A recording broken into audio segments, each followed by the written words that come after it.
All right, we're going to go ahead and look at these next three questions. Directions say for each problem, find the volume of the solid that results when the region enclosed by the curves is revolved about the x-axis. So remember, if it's revolved about the x-axis, we're going to be dealing with dx. So here, number 5, we have y equals negative x squared plus 1, y equals 0, which is the x-axis, x equals 0, which is the y-axis, and x equals 1. So we're going to draw a quick sketch of this. There's a parabola, it's facing downward, it's moved up 1, and so we have this graph here. We know that this point is 1, 0. We talked about the two axes, and then x equals 1, which I'm a little confused why they actually even put this here, is right there. And then it's revolved around the x-axis. So we're taking this region right here and revolving around the x-axis. Now remember, what we're going to do is we're going to kind of think of a single disk here, and we want to find the volume of that. So the volume of a disk, which is really a cylinder, is pi r squared h.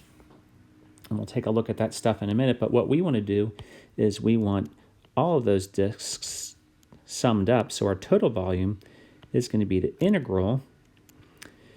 And we have to see what we're doing here. We're going from 0 to 1. So from 0 to 1. And then we are going to do pi. The radius. Well, the radius, this thing's being revolved around the x-axis. So the radius is actually the y value, which is this parabola. So it's going to be the radius squared, which is negative x squared plus 1, squared, because it's the radius squared, times the height. In this case, that's the thickness of this disk, which is dx. So here is the integral that's going to help us find this volume. We can go ahead and evaluate this. We could multiply it out and find it, but we'll go ahead and use our calculators for right now to save us a little time. So we're going to go math 9, and we're going from 0 to 1.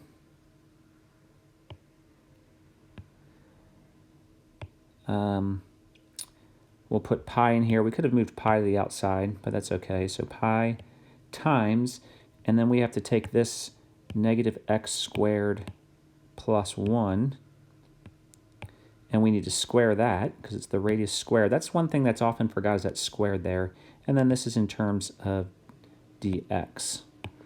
So just take a quick glance at that, make sure everything's right. 0 to 1, pi r squared, so we have x squared plus 1 squared dx. All right, so we'll go ahead and hit enter. And so we get 1.6755 units cubed.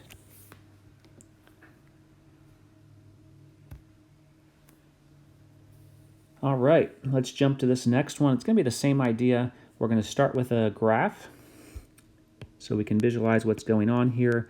We want to graph 2 cosecant x. Well, in order to graph cosecant, we'll graph 2 sine of x first. So 2 sine of x would look like this, up to 2 pi. Cosecant is the reciprocal of that. So remember, whenever we have x-intercepts, those will become asymptotes, and 2 cosecant x looks like this. And we're going from pi over 2 to 2 pi over 3. So those are the boundaries in this case. And so, and y equals 0, which is the x-axis. So we want this region here, and it's going to be revolved around the x-axis. So just like before, the total volume is going to be the integral. In this case, it's going to be pi over 2 to 2 pi over 3. Pi times the radius. Well, the radius is the function, which is 2 cosecant of x squared dx. And that's it. We're going to go ahead and plug that in our calculator. We want to make sure that our calculator is in radians. That was the wrong thing. I want the mode. It is in radians, so that's good. And so we want to do, actually let's not do that yet. Let's do pi. So I said we could move the pi outside before pi times the integral from pi over 2 to 2 pi over 3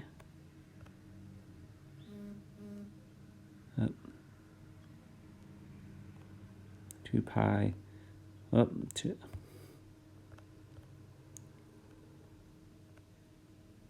of 2 cosecant. Well, remember 2 cosecant is the same as 2 over sine of x. And we want to square that thing. So let's go ahead and put parentheses 2 divided by sine of x.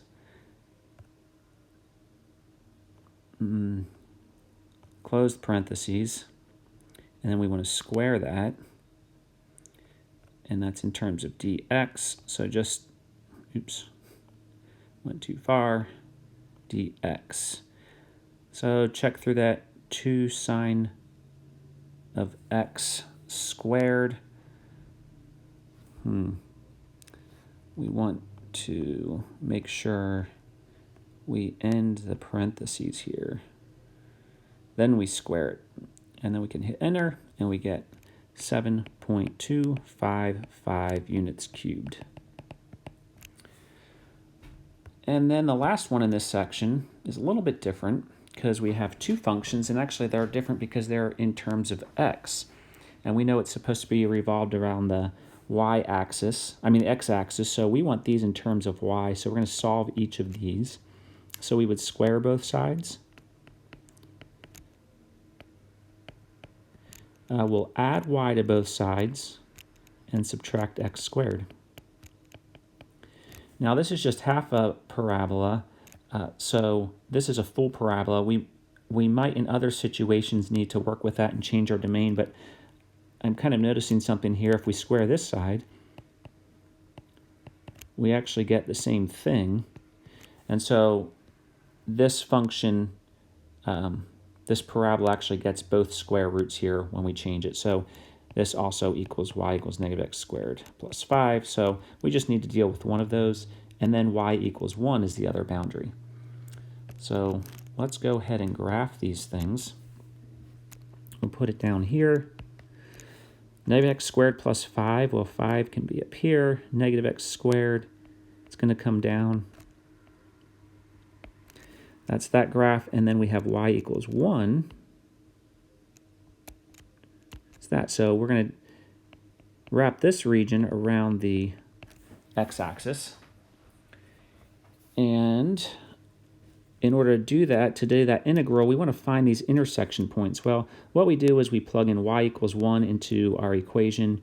We could put it into each of these equations, or we can just put it into our function down here. So let's put it down here. Y equals 1 would give us 1 equals negative x squared plus 5.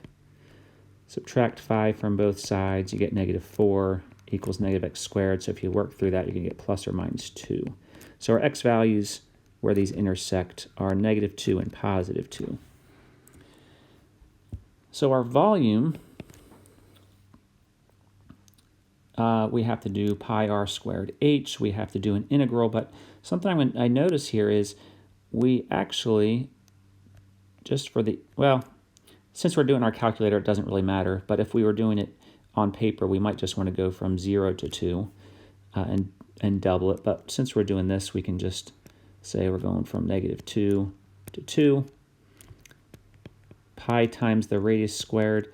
Well, here's where we have to be careful. This is a higher function and a lower function, so we have to subtract them. So we're going to do the higher function. Let's kind of color code these. That's going to be our black here. That is